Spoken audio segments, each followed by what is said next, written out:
Bonjour. Notre rendez-vous du mois de juillet 2026 va commencer.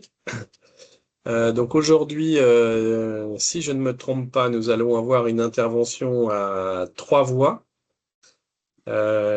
Sandrine, Michael et Élodie, qui vont chacune et chacun de leur point de vue depuis Tarn-et-Garonne nous présenter le projet Musique au Claret d'une manière générale.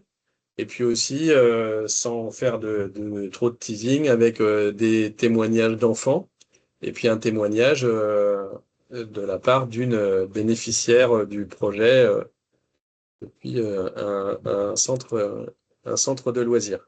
Mais vous préciserez ça mieux que moi tout à l'heure. Donc, on a une heure devant nous pour à la fois que vous présentiez en détail ce projet et puis qu'ensuite on puisse discuter aussi des perspectives, parce que si je me souviens bien, quand on a préparé avec Sandrine et avec David, on avait aussi parlé de formation, par exemple, de propositions de formation pour pouvoir essaimer ce beau projet. Donc je ne sais pas si c'est Sandrine, Michael ou Élodie qui commence. Je vous laisse la main.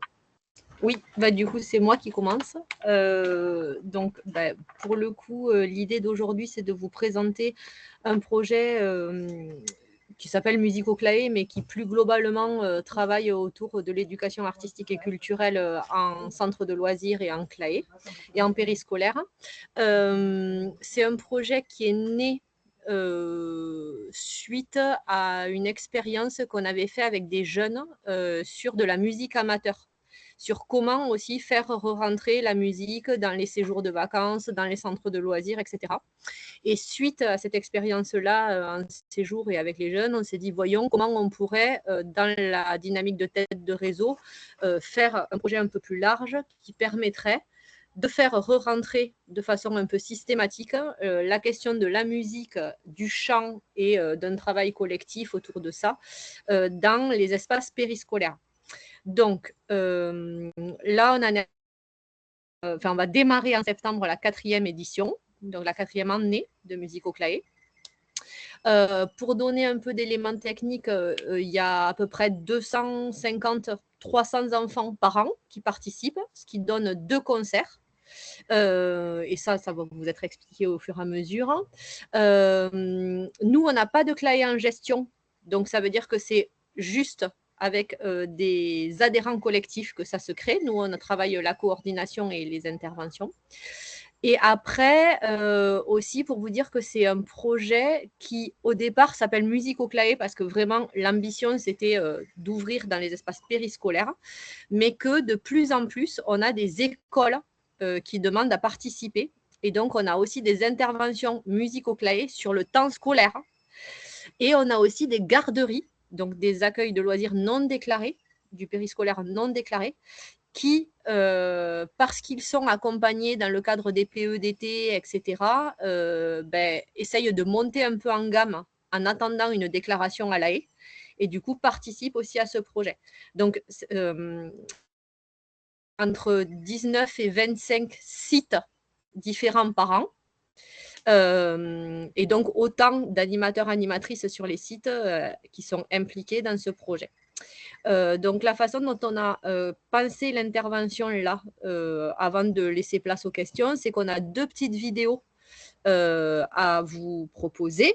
Mais peut-être juste avant, on peut se présenter. Donc, bon, moi, je me suis présentée et en plus, on se connaît. Mais peut-être, Mika, est-ce que tu veux bien te présenter ? Oui, donc je suis Michael, moi je suis professeur de musique diplômé d'État, spécialisé plutôt dans les cuivres, donc trombone, trompette, tuba et cor. Et en même temps, je m'occupe donc de coordonner les actions culturelles pour les Francas du Tarn-et-Garonne et notamment le gros projet Musique au Claret. Et Elodie ? Et puis moi, du coup, c'est Élodie Julier. Je suis coordinatrice, du coup, sur 2 structures du territoire du Tarn-et-Garonne, donc Saint-Porquier et Castelméran, donc des petites communes qui adhèrent cette année, du coup, au projet. Donc Castelméran, ça fait déjà quelques années. Et maintenant, on est en train de, du coup, adhérer aussi Saint-Porquier, mais sur le côté scolaire, mais il y aura un partenariat. Et avant, j'étais sur Montèche où j'avais déjà adhéré aussi au projet Vos Musiques au Claye en tant que directrice. Super. Si vous voulez bien, sans plus attendre, on lance la première vidéo qui dure à peu près 3 minutes et qui vise à vous expliquer le projet, le tout en vous montrant un peu concrètement à quoi ça ressemble. Et après, il y aura une petite vidéo de témoignage des enfants pour bilan de ce projet-là. Et ensuite, on laissera la parole à Elodie. Mika, du coup, tu peux lancer. Ouais.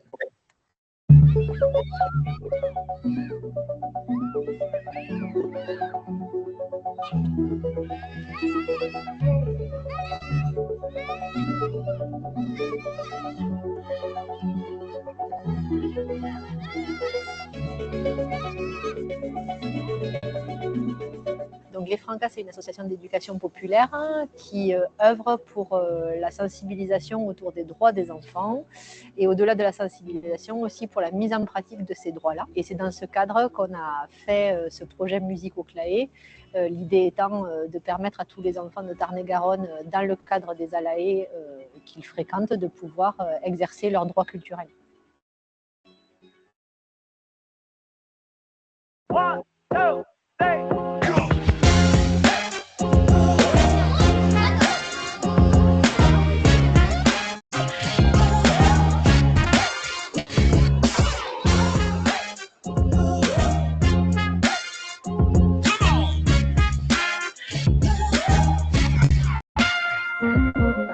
Donc aujourd'hui, c'est la journée du concert de restitution de musique au Claye. Les enfants, ça fait 4 mois qu'ils préparent chacun dans leur Claye le projet.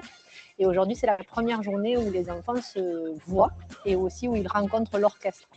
Donc c'est un grand moment parce que pour le coup, c'est des bus qui arrivent de tout le Tarn-et-Garonne, des animateurs, animatrices qui ne se connaissent pas, qui se sont vus une première fois à la formation au mois d'août et puis là qui se revoient aujourd'hui pour faire le résultat tous ensemble.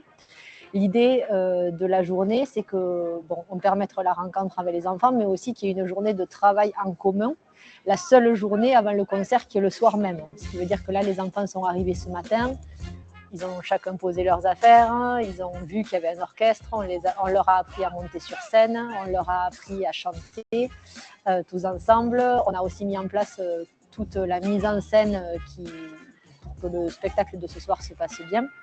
Sachant que dans le projet, il y a aussi une partie art un peu globale, qu'on ne travaille pas que la notion de chant, on travaille aussi la notion de décoration, la notion de travail artistique pratique, etc.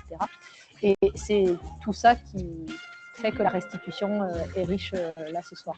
On a fait ce projet pour permettre aux enfants quel que soit le milieu social, quelle que soit la situation, qu'ils aient les moyens ou pas d'aller à une école de musique, de pouvoir approcher l'expérience collective d'un concert, mais aussi la découverte des instruments, mais aussi la rencontre avec des musiciens et avec des enfants des écoles de musique. C'est pour ça qu'on n'a pas fait ce projet-là avec un orchestre professionnel, et qu'on a plutôt choisi de mêler le travail qui est fait dans les Claye avec le travail qu'on fait dans les écoles de musique, pour que les profs des écoles de musique soient impliqués et qu'avec leurs élèves d'instruments de cuivre, ils puissent valoriser aussi leur travail et que ces enfants-là puissent parler avec les autres aujourd'hui. C'est aussi une part importante du projet. Ce qui est important aussi, c'est de dire que le travail des animateurs, animatrices pendant tous ces 4 mois, au-delà de ce qu'on fait nous, en fait, ça permet qu'après, au local, ils puissent encore continuer des choses en termes de musique au-delà de ce projet-là. Donc, on se sent bien, mais on se sent aussi reconnaissant d'avoir eu toute cette équipe autour, d'avoir eu des partenaires qui nous ont permis de faire ce projet-là, qui font confiance aux Francas et s'inscrivent dans nos projets.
Voilà, donc ça c'est la première, merci, dans la première vidéo qu'on voulait vous montrer parce que ça résume un peu aussi à la fois comment ça se passe et puis ça vous montre des images.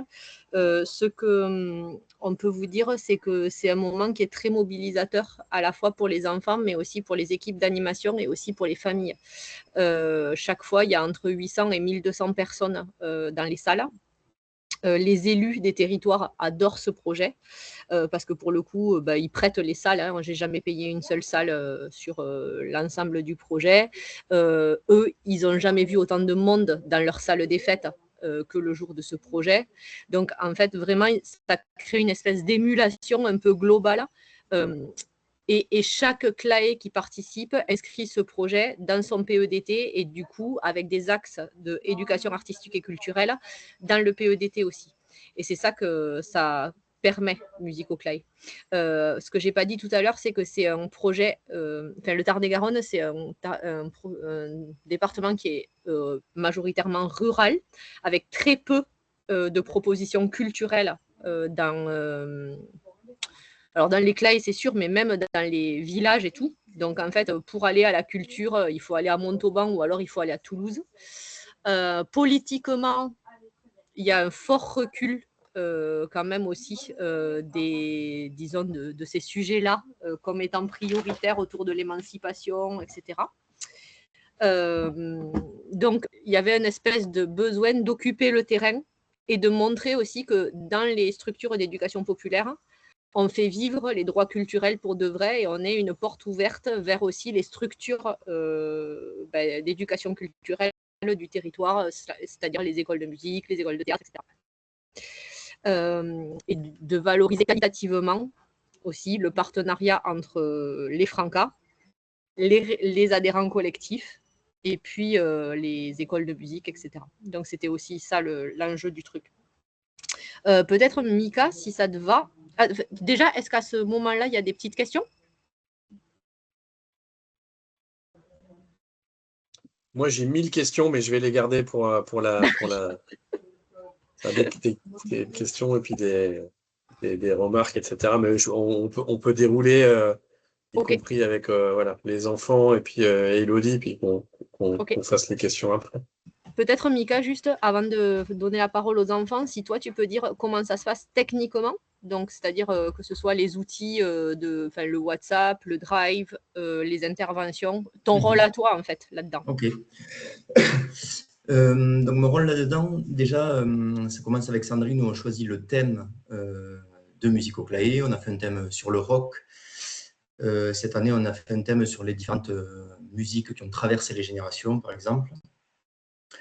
Une fois que ça s'est fait, mon rôle est donc d'écrire les partitions, déjà de faire tous les arrangements pour l'orchestre, de faire répéter les musiciens et de mettre en relation les deux écoles de musique qui participent à ce projet. Ensuite, en septembre, on fait une réunion formation avec donc, tous les acteurs de Musico CLAE, les animateurs et les directeurs des structures qui participent, où je les forme justement sur la chauffe vocale, sur le chant, on voit les paroles ensemble, les difficultés techniques qu'ils vont rencontrer pendant les répétitions. Et une fois que ça est mis en place, moi j'interviens une fois tous les 15 jours dans chaque CLAE, où je viens faire d'abord où je fais une présentation des instruments de la famille des cuivres, parce que comme je vous l'ai dit, donc moi je suis professeur de tuba et donc spécialiste notamment des gros cuivres. Donc chaque début de séance, les enfants découvrent un instrument, je leur joue un petit air et il y a toute une série de questions qui va après. Et je leur explique bien que le jour du concert, justement, ils vont rencontrer tous ces instruments-là. Puis on commence les répétitions avec chauffe vocale et apprentissage des chansons, des paroles. Les semaines où je ne suis pas là, ce sont les animateurs ou directeurs ou enseignants qui prennent le relais sur l'apprentissage des chants, tout simplement. Et ça, c'est vraiment un moment du projet qui est important, qu'il y ait un suivi sur l'apprentissage de ces chansons. puis voilà, oui, peut-être l'outil, je n'ai pas parlé, qu'on utilise. Lors de cette formation, moi, en fait, je prépare un fichier, un drive que je partage à tous les participants où ils retrouvent justement tous les éléments du spectacle, c'est-à-dire la chauffe vocale, les paroles des chansons, les backtracks pour pouvoir faire chanter les enfants. Il y a plusieurs logiciels aussi qu'on utilise qui peuvent aider à l'apprentissage. Voilà. Je ne sais pas si j'ai fait le tour. Ouais, et peut-être le WhatsApp. Ah oui, et voilà, on crée un WhatsApp par session où justement on échange sur la progression du projet, parce qu'il y a aussi des éléments de décor du spectacle qui sont créés par les enfants.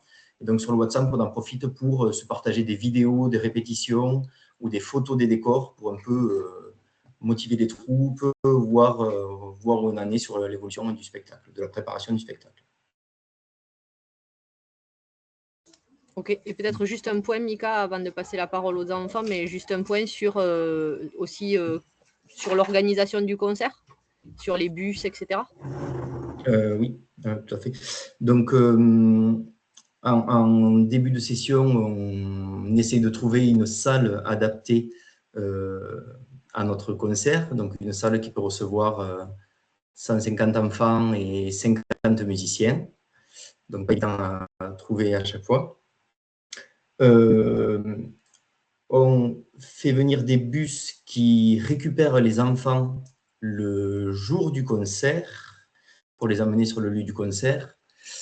Sur la journée du concert, on fait d'abord une répétition tout le début de journée avec les enfants. Comme ça, c'est ce jour-là qu'ils rencontrent l'orchestre. Et en suivant, on fait le concert en général en fin d'après-midi. Et les parents récupèrent les enfants le soir, à la fin du concert. Ouais, on ne fait pas de bus retour pour les enfants parce qu'une vraie partie du travail, c'est aussi de permettre à ces enfants d'avoir un espace de valorisation auprès de leur famille. Et c'est quelque chose qui marche d'enfer parce que en fait, c'est aussi pour ça qu'on se fait complètement dépasser parce qu'ils ne viennent pas à deux voir les enfants. C'est devenu un événement. Donc en fait, plus ça va, plus ils amènent papy, mamie, tati, le poisson rouge. Et ils sont hyper fiers de partager ça, les parents chantent, enfin voilà, on fait vraiment en sorte qu'il y ait une participation des parents pendant le concert aussi, pour que ce ne soit pas le spectacle de la kermesse, quoi.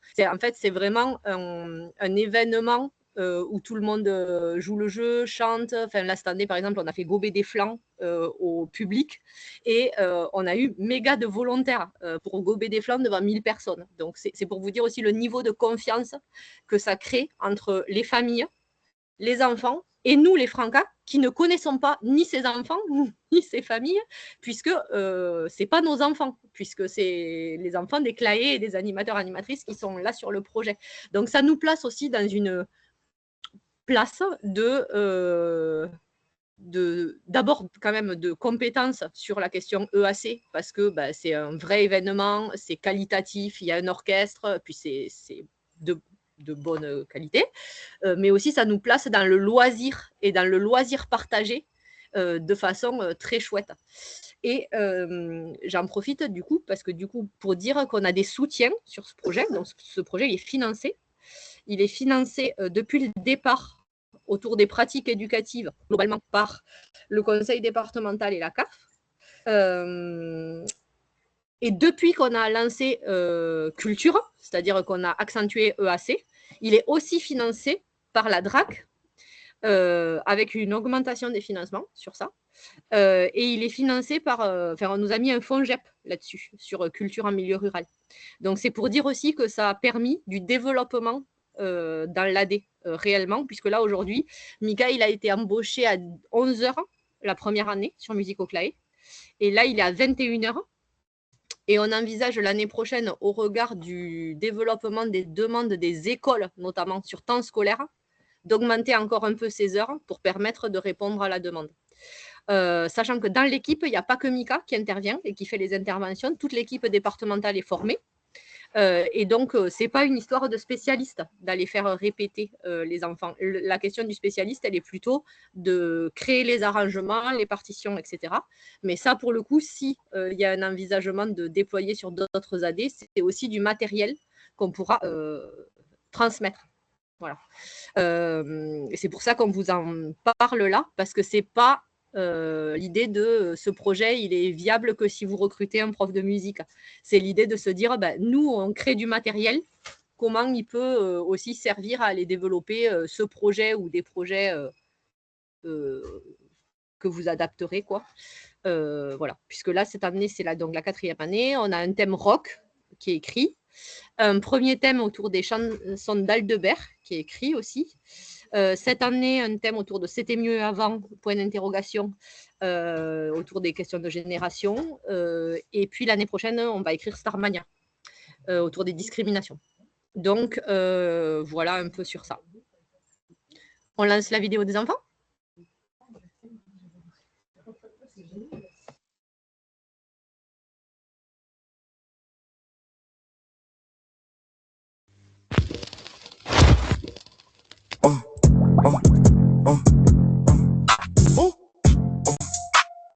Welcome to the vibe.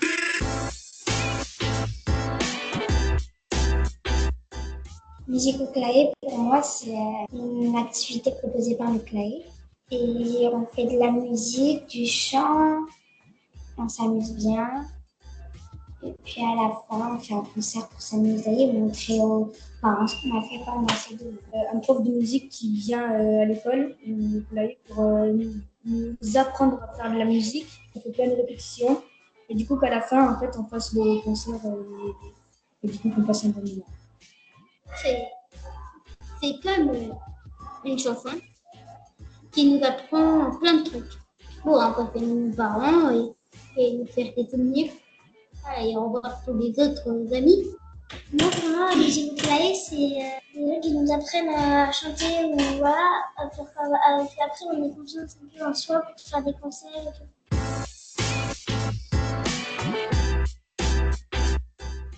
Trop bien! Super! Grâce à toi, on a découvert des nouveaux instruments et on a avancé sur la musique. J'aime bien quand on est parce que du coup, on fait des répétitions rigolotes des fois. J'adore faire la musique au clavier. C'était chouette et ça nous apprend les instruments.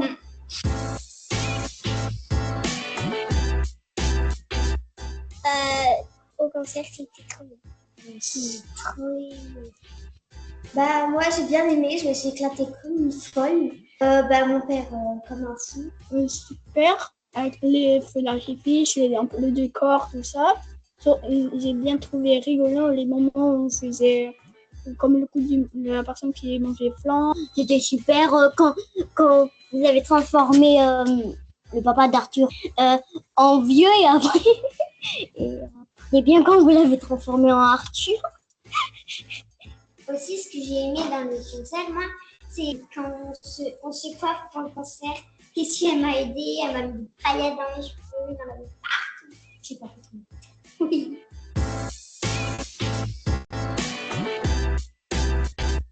Mon père il m'a dit que c'était génial, il s'est éclaté. Donc, il a bien joué ta trompette. Et ils en ont pensé que c'était bien et que non. Et aussi, ça nous rappelle plein de souvenirs. Dès que je l'ai regardé, elle était comme ça, en train de prendre une vidéo, une photo là. Elle a caché même. Moi, j'ai vu me prendre en photo et vidéo ici. Ça, je l'ai pas vu. Mon père, il a dit qu'il était fier de moi, qu'il était fier de tout le monde. Que j'étais une chanteuse professionnelle.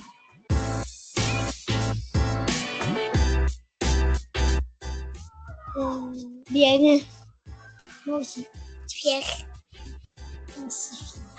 Moi, je me suis sentie bien. Ça m'a lâché parce que tenir ça pendant si longtemps à nos parents, c'était énorme. Mais après, quand j'ai tout dit sur scène, c'était relaxant. Moi, j'étais un peu fière parce que déjà, du moment dans du jeu que ça allait vite, ça, j'ai essayé, puis là, j'ai tout fait. Moi, la première chose, j'étais stressée. Quand il y avait les rideaux qui devaient s'ouvrir, c'était vraiment stressant. On voyait tous les parents avec toutes ces chaises tout le monde, même des parents qui ne comprenaient pas, bah, ça m'a fait stresser. Mais après, j'ai fait la suite, c'était génial. Le stress, c'est une partie au paradis. Et bah, c'était quand je suis descendue de la scène, ma tête elle était en feu. Parce qu'en vrai, il faisait trop chaud, mais c'était trop bien.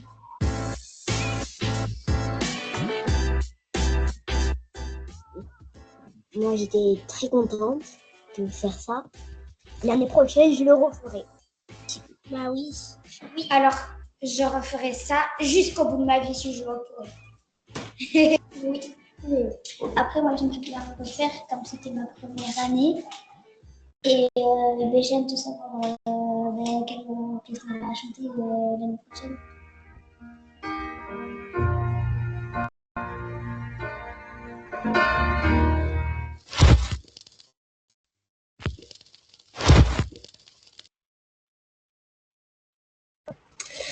Voilà un peu du coup ce que ça donne pour eux. On trouvait aussi que c'était important de partager ce retour avec vous parce que en fait on se rend compte plus ça va dans les années que ce truc il compte pour eux. C'est-à-dire que ceux qui se sont inscrits la première année, en fait ils reviennent. Et que en plus de ça, ils acquièrent une expérience de la journée de répétition et de la scène qui fait que sur la première année, franchement, c'était vraiment chaud, quoi, parce qu'il n'y avait aucun gamin qui avait jamais fait des répétitions comme ça. Il faut qu'on monte un spectacle en 3 heures. Donc, en vrai, la journée du concert, c'est quand même un peu... Enfin voilà, c'est dur en termes de rythme. Et là, on a des gamins maintenant qui sont plutôt habitués, pour le coup, en tout cas, le gros du groupe est habitué à ça et sait que c'est dur quand même, mais enfin que c'est aussi pour ça qu'on est tous ensemble et qu'on va avoir le concert à la fin et qu'on sera fiers de nous. Donc, en fait, ça fait beaucoup travailler la question du groupe, de l'engagement et des compétences psychosociales de fait chez eux. Ça, on ne l'avait pas du tout mesuré, nous, au départ, l'histoire de la fierté, du stress, de comment le groupe aide à gérer le stress, quel rôle les animateurs, animatrices ont aussi dans cette journée de poser, enfin, moi, je fais des exercices de respiration, en plus des exercices de chant, tout ça. Donc, en fait, ça résonne aussi vraiment énormément autour des questions de compétences psychosociales pour eux. Et dans le lien aux parents, c'est aussi... donc, il y a beaucoup d'enfants là qui sont pas du tout habitués à ces espaces de valorisation. Il y en a aussi beaucoup qui n'ont pas d'activité extrascolaire. Et pour le coup, la masse de spectateurs fait que tout de suite, pour eux, c'est grandiose en fait. Et ça participe à l'expérience réussie. Donc chaque année, on fait sur scène, voilà, on fait péter des confettis qu'on ramasse pendant 2 heures, etc. Mais tout ça participe, on fait des feux d'artifice de scène, etc. Ça participe au fait que voilà, il y a vraiment une expérience sensible de on est sur scène et on a créé ensemble un spectacle. Et ça, c'est pareil, c'est pas la même histoire que quand on fait le spectacle d'habitude devant l'école ou ce genre de truc.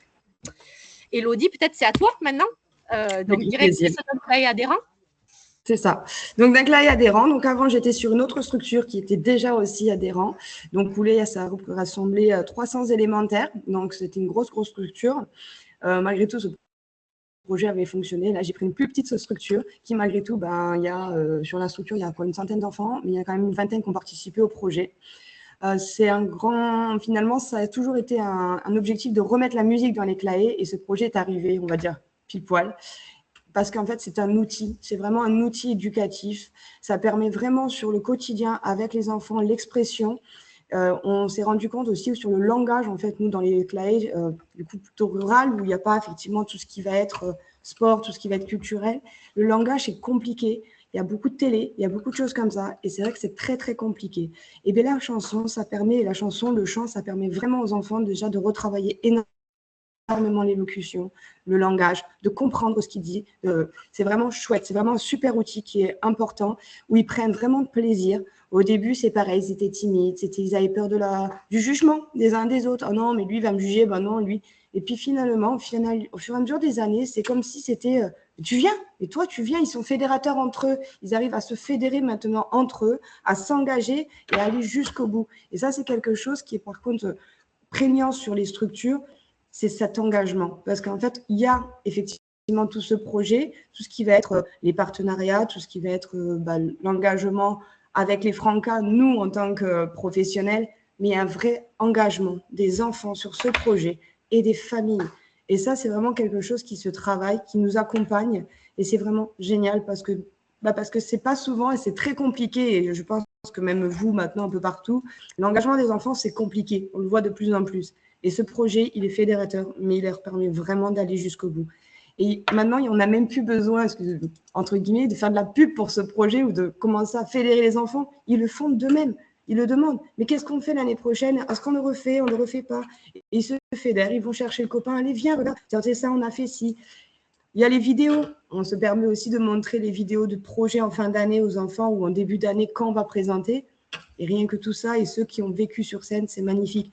Nous, en tant que directeur, quand on y est, à la première année, même moi, on est pris plein les yeux. J'ai fait waouh, waouh. Les enfants, de voir cette fierté, cette joie, cette émulsion quand ils montent sur scène de stress, mais après, cette fierté, cette joie, les petites larmes qui coulent quand c'est la fin, c'est vraiment à vivre, c'est vraiment une très, très belle expérience à vivre. Il y a beaucoup de convivialité, de douceur, c'est vraiment un projet. Après, moi, j'en reste convaincue, je le prône plus que le prôner. C'est vraiment un projet qu'il faut garder parce qu'il permet tout, même l'inclusion des enfants qui ne sont pas forcément en capacité peut-être de mieux chanter. Ben, ils ont la possibilité de danser, parce que ça, on n'en a pas parlé, mais il y a aussi le côté artistique. On a des enfants qui dansent. Cette année, dans l'école où je travaille, on a un enfant qui fait partie, du coup, de l'orchestre. Donc, on a aussi ça. On a vraiment tout. On a des enfants qui chantent, il y a des enfants qui dansent, il y a des enfants qui jouent de la musique. En fait, tout le monde s'y retrouve. Et c'est vraiment intéressant, c'est vraiment riche. Ils sont tellement heureux derrière. Et effectivement, le retour des parents sur ce projet, il est vraiment fou. C'est pourquoi ce n'était pas fait avant, quoi.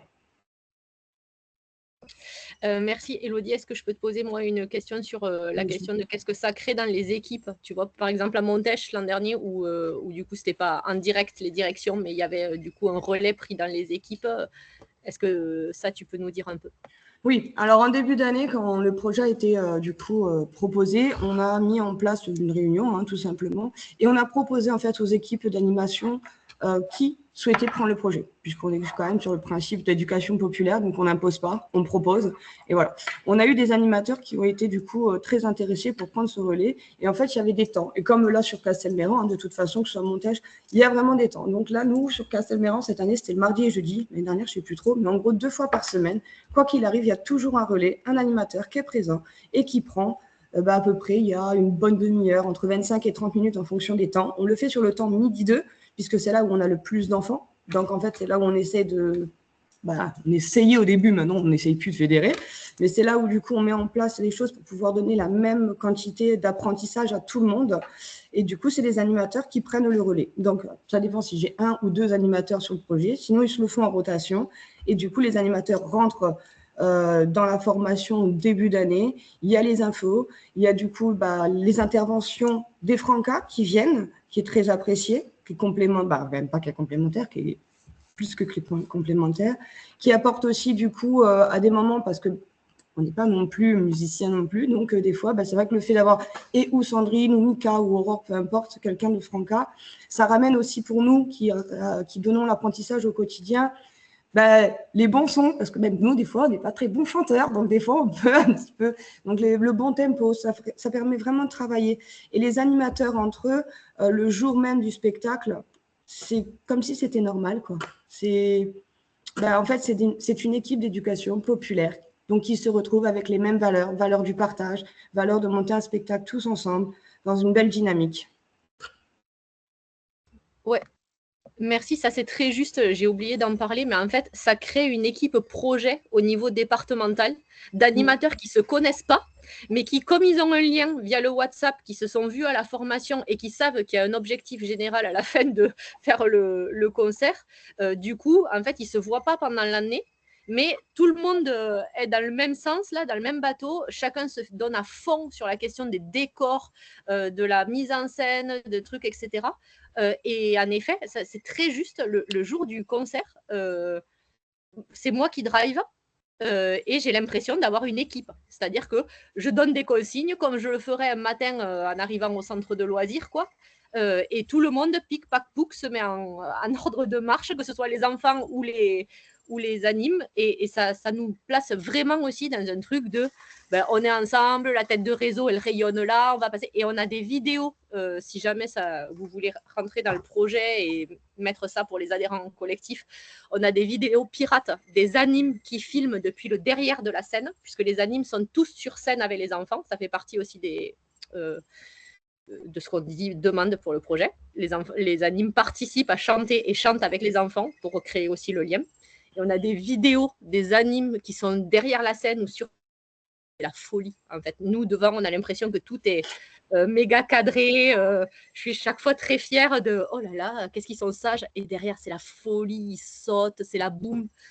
Et ça, je crois qu'aussi, c'est un bon moment pour les animes parce qu'ils passent un bon moment avec les gamins, quoi. Puisque nous, on gère tout national, etc. Voilà un peu pour la présentation, nous, de ce qu'on avait à vous dire. Je ne sais pas si vous voulez rajouter quelque chose, Michael ou Élodie. Après, c'est vrai que ce projet aussi, quand même, pour l'intégralité, que ce soit pour les équipes, je pense, ou pour les enfants, c'est vraiment un gros travail sur plein de choses parce que même nous, en tant qu'adultes, adultes professionnels, on ne chante pas à titre forcément personnel, donc on apprend plein de choses, on apprend à mémoriser les chants, on travaille sur la concentration, que ce soit pour nous comme pour les enfants. Les émotions des enfants, ça c'est très très important, mais aussi nous, parce qu'en tant qu'adultes, mine de rien, quand on les accompagne, mine de rien, il y a quand même ce petit truc de bon, allez, on y va, et on les voit tellement. Il y en a un qui va pouvoir avoir une émotion super forte, d'un coup, il va se mettre à pleurer, tétanisé, et puis l'autre, il va être super excité. Donc, il y a vraiment toute une gestion d'émotions. C'est vraiment très, très intéressant ce projet. Il y a vraiment plein d'objectifs qui sont travaillés autour de ce projet. C'est pas, il y a le côté culturel, mais il y a vraiment de belles valeurs humaines, des belles valeurs de l'éducation populaire qu'on retrouve dedans. Merci. Moi, je crois que je vais t'envoyer à la DRAC, Élodie. Okay. Je pense qu'on va avoir plus l'année prochaine si tu vas leur expliquer le projet, quoi. J'ai tout sur papier. Si tu veux, je te donne le bilan. Voilà, nous, on a terminé sur la présentation. Peut-être si vous avez des remarques ou des questions ou des points qui vous ont interpellé, on peut répondre à ça.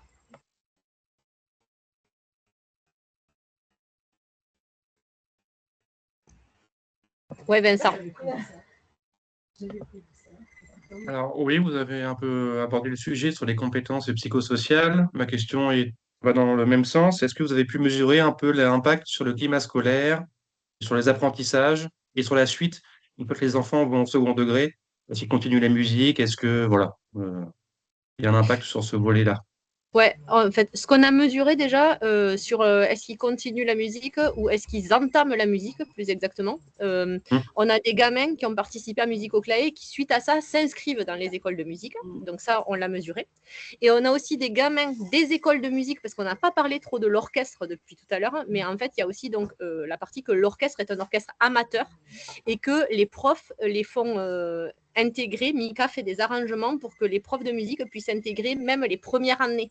Donc, ça veut dire qu'il y a des gamins qui sont là à l'âge de presque arrêter, là, vous savez, le moment de décrochage, 12-13 ans, où les gamins, ils arrêtent la musique parce que le cours de solfège les gave et tout ça. Et en fait, on a des retours des profs qui nous disent, celle-ci, là, elle voulait arrêter, et puis là, je l'ai fait raccrocher à Musique au Clay, et elle a demandé si l'année prochaine, on allait refaire, et du coup, elle repart. Donc, en fait, on a vraiment une évaluation de ça c'est sûr. Et après, sur les compétences ce dont tu parles, la climat scolaire, etc., en fait, ça crée le groupe, quoi. Tout ce qu'on a dit depuis tout à l'heure, c'est ça aussi. Ça crée le groupe, ça crée la solidarité, ça crée le fait de se porter ensemble jusqu'au bout du projet. Parce que quand il y a répétition Musique au Clay, donc il y a 6 chansons à apprendre. Ça paraît pas beaucoup, mais il y a aussi des chansons en anglais. Et que concrètement, pendant que les autres sont en temps libre ou en train de faire du foot ou en train de faire je sais pas quoi, eux, ils sont en train de répéter. Alors, c'est des répétitions ludiques, hein, mais enfin, ils sont en train de répéter dedans avec une nouvelle chanson, des textes en anglais à mémoriser, à apprendre par cœur. Non, on reprend, là, c'est pas juste, etc. Et du coup, il y a un vrai truc aussi autour de on s'y colle, quoi. Et ça, c'est pas mal. Et Élodie, vas-y. Ouais, si je peux compléter, en plus de ça, nous, en tout cas sur Claé, par exemple, là, on a travaillé vraiment donc en intérieur dans une salle, mais quand on était à quelques jours, on va dire, du concert, en fait, on l'a mis dehors et on l'a présenté aux camarades. Et en fait, il y a aussi cette redondance, entre guillemets, de ces musiques, puisque les enfants les demandent. Donc, en fait, on les met sur plein de temps d'animation différents. Et finalement, c'est pas que les enfants de projet de musique au Claé qui chantent, c'est tous les autres. Et là, en fin d'année, on a fait, nous, notre fête de Claé en interne. Les enfants ont souhaité rechanter les musiques aux parents. Mais du coup, même des enfants qui n'étaient pas du projet sont revenus. Et vraiment, sur le climat, oui, complètement. Surtout sur un climat rural, justement. Complètement. Ça concernait qu'une école ou plusieurs du territoire? Non, là, cette année, il y a eu, Mika, combien en tout? Une vingtaine, je crois. Ah non, d'écoles? Ouais, école plus centre de loisirs. Enfin, d'école, il y en a eu 3. Oui, 3 3 écoles. écoles. Et en centre de loisirs, une vingtaine. Oui. D'accord.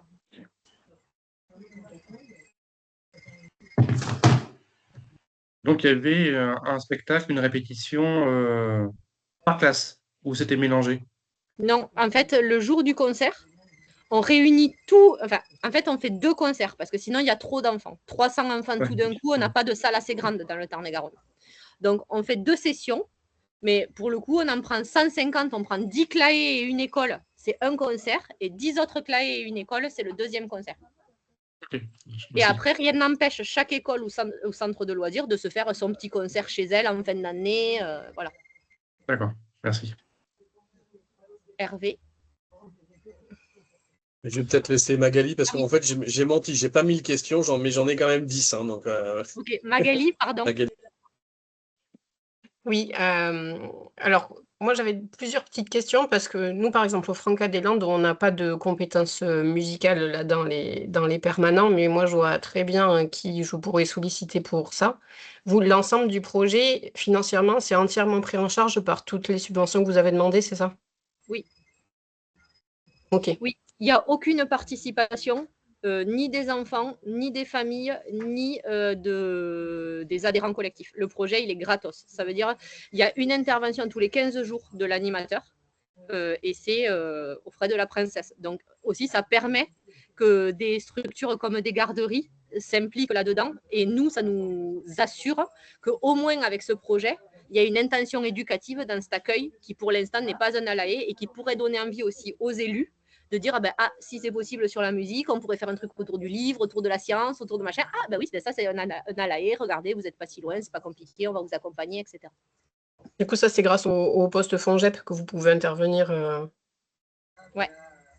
Et sur la question de la formation, du coup, c'est vous qui la faites parce que vous avez des compétences en musique ou c'est d'autres intervenants qui viennent à la formation? C'est nous qui faisons la formation pour l'ensemble des animateurs, parce que Mika est prof, pour le coup, de musique. Mais ça pourrait être, par exemple, un prof d'une des écoles de musique partenaires qui viendrait faire la formation, etc. Et après, étant donné que Mika, il a tout le matériel déjà prêt, d'arrangement pour l'orchestre et d'arrangement pour les enfants, avec des logiciels qui permettent de ralentir les musiques, ralentir les paroles, les accélérer, etc., etc. Et que ça, on le donne aux animateurs. En fait, au final, c'est hyper simple. Même les animateurs départementaux de l'équipe qui n'ont jamais fait de musique font des interventions musico-clay. Ok. Très bien, merci.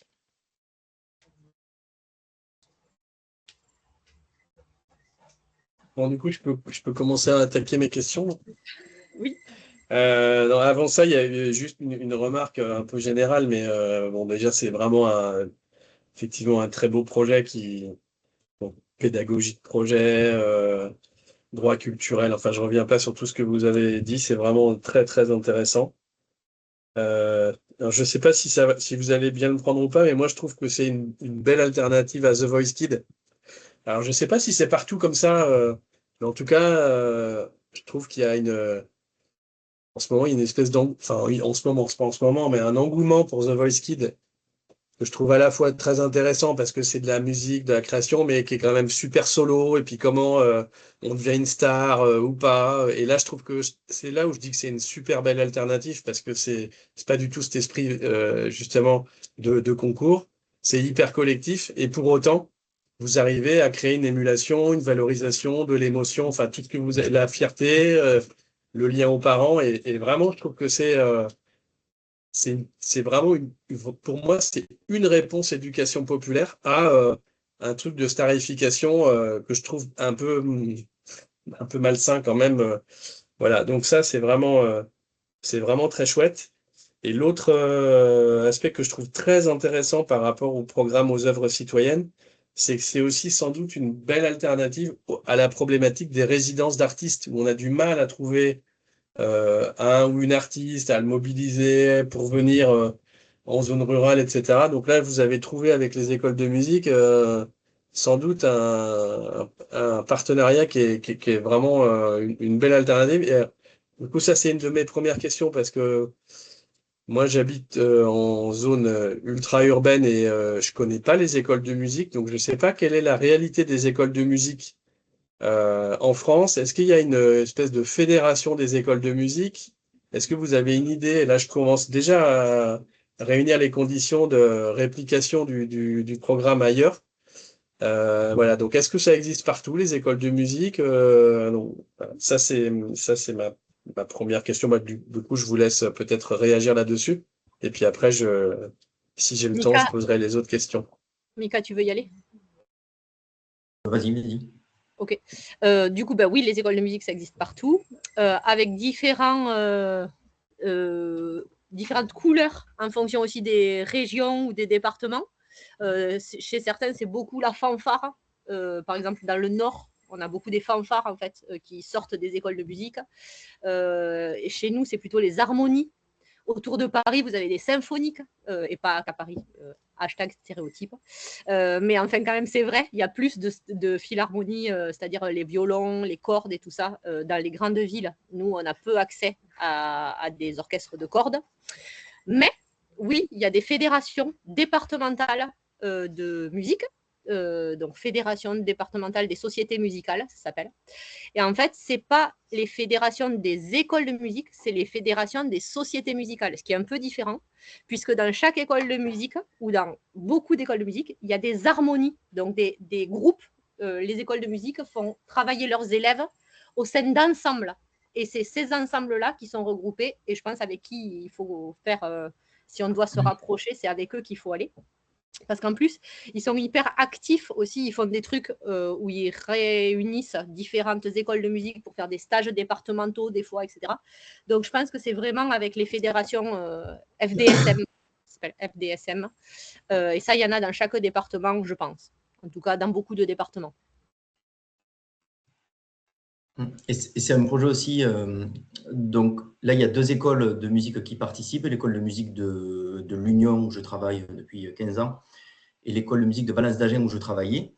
Mon collègue a souhaité continuer le projet avec nous, et pour lui, ce projet, il est incroyable aussi dans cette école de musique, parce que ça lui apporte clé en main un projet sur l'année, avec toutes les partitions déjà écrites, et comme a dit Sandrine, sur tous les niveaux. C'est-à-dire, on a fait jouer des premières années jusqu'à des pratiquants, on fait 10 ans de musique. Et il y a des partitions pour tout le monde. Et donc, pour lui, chaque année, il re-signe parce que c'est super pour tout le monde. Et pour sur l'école, l'orchestre, pour lui, pour les élèves. Pardon, sur l'orchestre, il y a des élèves qui sont enfants, mais il y a aussi des élèves qui sont des très grands enfants ou qui n'ont pas été enfants depuis longtemps. Je veux dire, c'est-à-dire que vraiment, il y a des vieux, en fait, des adultes, mais qui ne sont pas des pros, hein, mais qui juste sont inscrits à l'école de musique, à l'harmonie, etc. et qui aiment aussi se retrouver là, se retrouver avec les autres écoles de musique. Il y a une espèce d'émulation aussi dans l'orchestre on participe à Musique au Claé, eux c'est la plus grosse scène de l'année qu'ils font parce qu'au regard du nombre de public, donc ils adorent Musique au Claé, ils travaillent avec leurs profs respectifs aussi. En fait, ça fait la même démarche que dans les Claés, dans les écoles de musique, et pareil, ils se retrouvent le jour du concert. Il y a Jean-Luc qui avait une question.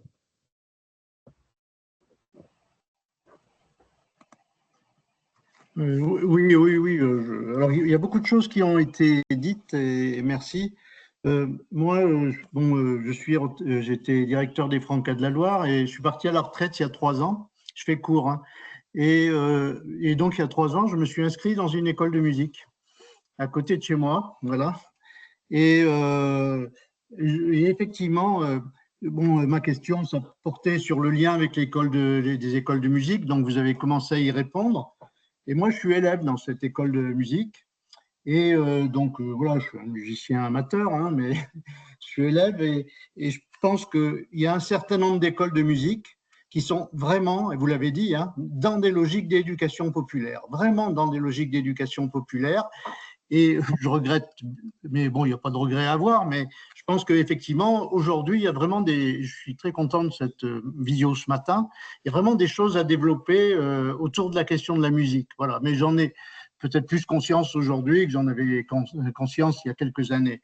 Et effectivement, l'aspect intergénérationnel, moi, je fais partie d'un Philharmonie junior où ça va, on est 40 et ça va de 8 à 75 ans, quoi, voilà.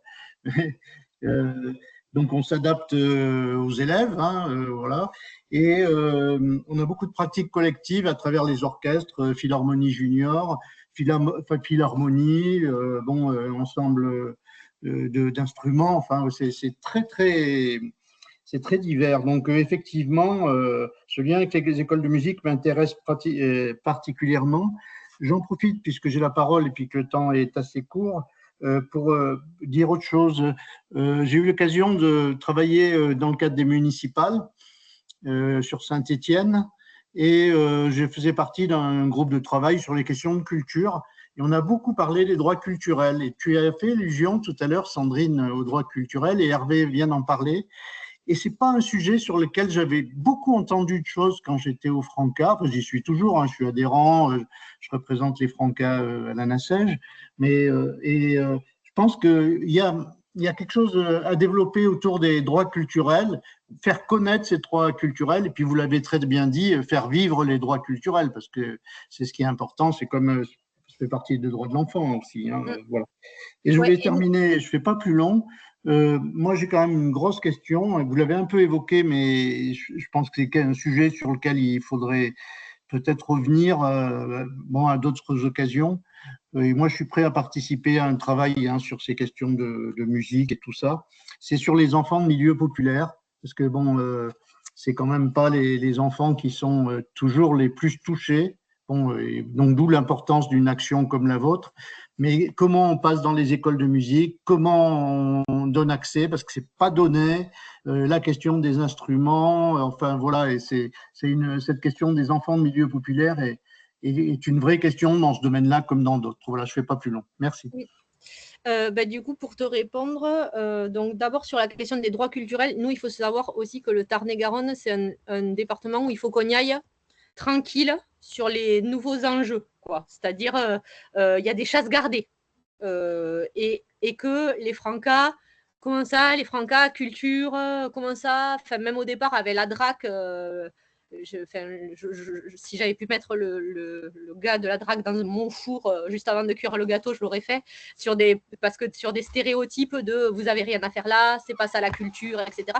Et à la fois, nous, on joue avec ça, quoi. C'est-à-dire, l'an dernier, on a fait un titre de Johnny, cette année, on a fait un titre de Carlos. On ne fait pas que ça, mais on fait aussi ça, c'est-à-dire de la culture populaire qui renvoie aussi à ça, voilà, pour que vraiment tout soit représenté. Et on les ennuie pas mal parce qu'en fait, ça fonctionne. Sur le lien, donc, nous, notre entrée, c'est les droits culturels. C'est-à-dire, on dit, les Francas, c'est les droits de l'enfant. Dans les droits de l'enfant, il y a droits culturels. Donc, nous, on y va. Parce qu'aussi, les autres agences artistiques, les agences départementales des arts, là, qui existent dans tous les départements aussi et qui sont sous différents noms, mais en fait, c'est les agences culturelles des départements. ADA, TGAC, etc. Eux, ils ont des ambitions de droits culturels, mais ils n'arrivent pas à faire venir le public dans leurs manifestations. En tout cas, chez nous, c'est le cas. Donc, on avait une porte là sur le périscolaire. On a essayé de travailler avec eux, mais en fait, le péri, ça ne les intéresse pas du tout. L'extra non plus. Ils ont une truc plutôt famille, grand public. Ce n'est pas du tout leur cam. Et du coup, ça nous laisse un vrai créneau aussi qui n'est occupé par personne. Juste aussi sur la dernière truc du lien avec les écoles de musique, moi je crois que sur ça, on aurait vraiment à accentuer encore le travail, parce que là on a fait via les écoles de musique dans lesquelles travaille Mika, parce que c'est plus simple, mais il y a une vraie méconnaissance de la méthodologie de projet dans les espaces écoles de musique. Il y a des vrais espaces d'éducation populaire dans les écoles de musique, mais ils n'en ont pas conscience. Ils ne savent pas qu'ils font ça. Ils ne nous connaissent pas. Et ils ont peur qu'on fasse leur métier. Je veux dire, vous voyez ce que je veux dire? Il y a aussi ce truc de... Voilà. Donc, il y a tous ces trucs-là à se découvrir et à expliquer et à montrer, parce qu'une fois, par contre, qu'on leur a montré et qu'ils ont fait avec nous, ils sont absolument convaincus. Là, par exemple, à l'Union, les projets d'année, au-delà des musiciens qui font musique au clavier, les concerts de fin d'année sont la réplique des concerts de musique au clavier, parce que l'école de musique trouve ça super, parce que du coup, elle implique les chants, du solfège, la chorale, le truc, le machin autour de ça. Donc vraiment, il y a aussi un truc de force autour de culture que ça pourrait développer, mais on n'en est pas, nous, encore là. Voilà. Oui, Hervé. Oui, je vais être l'affreux maître du temps là.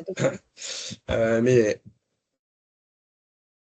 ce que montre cette visio et les questions qu'on est en train d'échanger, c'est que enfin, le pari qu'on faisait quand on en a discuté avec toi, Sandrine et David, pour moi, il est démontré là. Il va falloir qu'on fasse quelque chose. Moi, je me demande si il n'y a pas une étape entre cette visio et la formation qu'on avait imaginée qui pourrait peut-être passer par alors séminaire, c'est pas forcément le bon terme, mais en tout cas une autre rencontre de travail plus longue avec quelques camarades des AD intéressés pour qu'on voilà, qu'on précise un petit peu les choses et comment il faut qu'on avance, et notamment de définir justement un référentiel de formation qui s'adresserait aux AD Franca pour leur montrer non, il n'y a pas que dans le Tarn-et-Garonne que c'est possible, mais les conditions de réussite sont ça, ça, ça, ça et ça. Voilà, juste pour revenir sur les droits culturels, parce qu'effectivement c'est important, donc j'ai mis dans le chat la contribution à laquelle les Francas ont largement contribué au sein du CNAGEP. Et c'est vrai, Jean-Luc, on n'en a pas beaucoup parlé jusqu'à maintenant, mais finalement c'est quelque chose qui est très récent, hein, la notion de droit culturel, y compris d'un point de vue strictement légal. Et c'est comme ça que c'est rentré dans la question du droit. Ça a quelques années finalement. Donc voilà, il va falloir qu'on en profite au fur et à mesure pour asseoir cette question-là. Mais en tout cas, Sandrine, voilà, et Michael, et puis Élodie aussi, moi j'ai envie qu'on se donne rendez-vous. Alors ça, on verra ça après. J'avais donc d'autres questions. Je voudrais aussi dire que moi j'étais très content d'entendre que vous avez obtenu un FONGEP sur la question de la culture en ruralité. Alors je ne sais pas si c'est directement lié au plan culture et ruralité du ministère d'il y a 2 ans, qui m'avait donné l'impression que c'était voilà, des intentions, mais qui n'avaient pas du tout été suivies par des moyens. Donc, je ne sais pas si c'est un FONGEP culture que vous avez obtenu ou non, c'est pas un FONGEP Non, culture. c'est un FONGEP GEP qui a été GEP, orienté d'accord. par le SDJES sur ça. D'accord, ok. Bon, et en tout cas, tu disais, il faudra amener Élodie à la DRAC, mais voilà, pour moi, typiquement, là, on est aussi dans un témoignage que je vais sans doute faire remonter au ministère, parce qu'on est vraiment en train de montrer voilà, la force d'une alliance entre différents acteurs autour d'un projet d'éducation populaire, de culture, enfin bref, je ne vais pas revenir encore sur... oui, Caro, la déclaration de Fribourg, c'est 93, mais les droits culturels dans le droit français, c'est très récent. Voilà, c'est la loi NOTRe, mais on pourra faire le débat, hein, mais voilà. Si on interroge les gens aujourd'hui sur y compris les acteurs de la culture sur les droits culturels, c'est quand même une notion assez neuve. Ouais.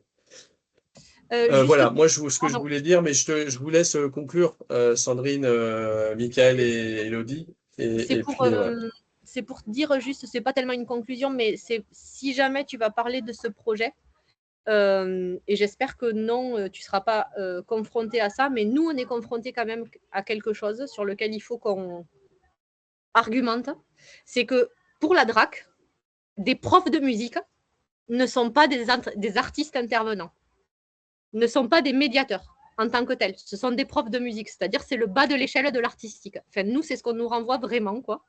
Donc, il y a aussi comment on s'allie, et c'est ce qu'on va faire pour l'année prochaine pour Starmania, avec des compagnies déclarées pour permettre ça, pour permettre aussi de faire reconnaître le rôle des écoles de musique comme bien sûr étant acteur de culture. Mais la réponse, et Caroline, j'ai vu que tu avais levé la main, c'est les DRAC qui me disent ça, je leur dis, lisez la notion de droit culturel, et puis du coup, on va en discuter, parce que Caroline, et on se donne encore 5 minutes. Moi, je partage vraiment ce que dit Sandrine. On a un vrai problème avec cette question de qu'est-ce qu'un artiste labellisé par la DRAC. Il y a quelques années, on avait fait un projet autour de la pierre avec la Cité de l'Architecture et du Patrimoine et le musée Rodin. Et la personne qu'on avait choisie pour accompagner les enfants n'était pas sculpteur, mais il était tailleur de pierre, meilleur ouvrier de France. Mais comme c'était un tailleur de pierre et pas un sculpteur, la DRAC n'avait pas soutenu financièrement le projet parce que ce n'était pas un artiste. Mais à contrario, je viens de recevoir il y a 10 minutes un rejet de demande de financement de la DRAC Île-de-France pour un projet que je porte avec Chaillot. Alors là, on ne peut pas dire que ce n'est pas des artistes quand même, le Théâtre National de Chaillot. Non, mais le motif, c'est que Chaillot, ils ont déjà de l'argent. Donc, quand tu travailles avec un mec qui est meilleur ouvrier de France, c'est pas un artiste, c'est un artisan parce qu'il est tailleur de pierre. Mais quand tu travailles avec Chaillot, la DRAC ne finance pas parce que c'est Chaillot, il y a déjà du pognon. Donc, on a quand même un vrai problème sur ce genre de choses.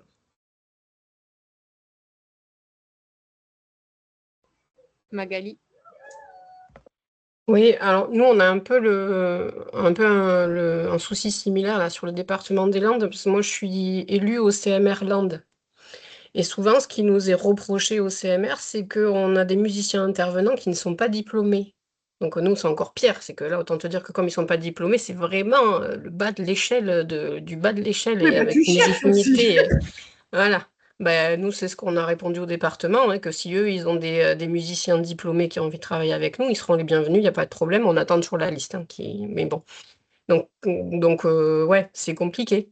Et puis nous, on a aussi, on nous renvoie aussi le fait qu'il y a le Conservatoire des Landes qui est déjà financé, qui donne des cours avec des musiciens diplômés, etc., etc. Donc ouais, il y a toujours un truc qui leur convient pas. Et quand on parle d'éducation populaire, on n'est pas, ils nous regardent un peu de haut, quoi. Il y a quand même une porte de sortie là, de ces questions pénibles sur la question de la musique amateur. Ils ont un axe sur ça. Et donc, la musique amateur, c'est OK de faire rentrer ce truc-là là-dedans. C'est aussi apprendre à repérer là où ils sont d'accord pour nous laisser être et là où là, c'est beaucoup trop cavalier de dire que vous faites ça. Donc, c'est aussi ce truc-là, quoi. Jean-Luc, et puis après, on va s'acheminer vers la conclusion. Non, mais juste pour dire, je pense qu'effectivement, ce que tu disais, c'est que ça justifie un nouveau temps de travail et je suis prêt à y participer. Et je mettais dans le chat, bon, Michael et bon, Sandrine et d'autres autour de la table le savent aussi bien, sinon mieux que moi. Bon, la musique, c'est un monde. Et par exemple, je pense qu'il y a un vrai potentiel du côté de la musique contemporaine. Là, cette semaine, je suis un stage de musique contemporaine. Et bon, c'est relâche ce matin et on fait un spectacle à 19h ce soir. Et on est des 8-72 ans, enfin des non-musiciens, des musiciens, etc. Et bon, alors la musique contemporaine, bon, c'est parfois un peu mentionné élite, mais je pense qu'il faut vraiment qu'on regarde ça de beaucoup plus près et qu'on s'intéresse de beaucoup plus près à toutes ces dimensions-là, des harmonies, enfin, jusqu'à la musique populaire ou les musiques d'aujourd'hui. Enfin, bon, voilà, il faut qu'on ait je pense qu'il faut qu'on ait une approche, dans notre approche, une approche extrêmement large. En tout cas, voilà, si je peux participer, je suis bien partant. Voilà. Sandrine, Michael, Elodie, est-ce que vous voulez dire un petit mot pour clore Moi, je peux juste dire merci d'être venu à notre rencontre sur cette visio. Moi, merci aussi à Hervé et à David d'avoir organisé ce format-là. On a l'impression de faire un truc pas mal. Maintenant, on commence à voir des impacts et ça serait vraiment un plaisir de travailler avec vous sur comment on pourrait le faire vivre ailleurs et l'essaimer ailleurs comme un nouveau champ ou un champ complémentaire à ce qu'on fait déjà autour de vivre-livre, autour des autres arts. Donc, je suis ravie, moi, de cette visio, même si on n'est pas super nombreux, à la fois des échanges qu'on a eus et des perspectives qu'il y a. Merci beaucoup aussi à Elodie, en tant qu'adhérente collective, d'avoir pris du temps sur ça ce matin. Et puis voilà. Avec grand plaisir, puisque ce projet, c'est une véritable richesse et je le prône, même si je ne fais pas partie officiellement des Francas, je prône complètement ce projet parce que je pense que c'est vraiment ce projet, il a des belles valeurs. Il a vraiment la coopération, la participation, l'émancipation, l'accès à la culture et je pense qu'il faut le développer sur les territoires et donner l'accès aux enfants. Et merci à tous. Merci pour ce mot très positif. Merci Michael aussi. Et puis donc, on va se donner les moyens de continuer l'exploration pour voir comment on peut dupliquer votre projet. Merci beaucoup. Bon été à tout le monde. Et puis, à bientôt. À bientôt. Merci. À bientôt, bonne journée, bel été. Oui, Hervé, du coup, je t'ai mis en message. Est-ce que tu me permets de partager la vidéo ?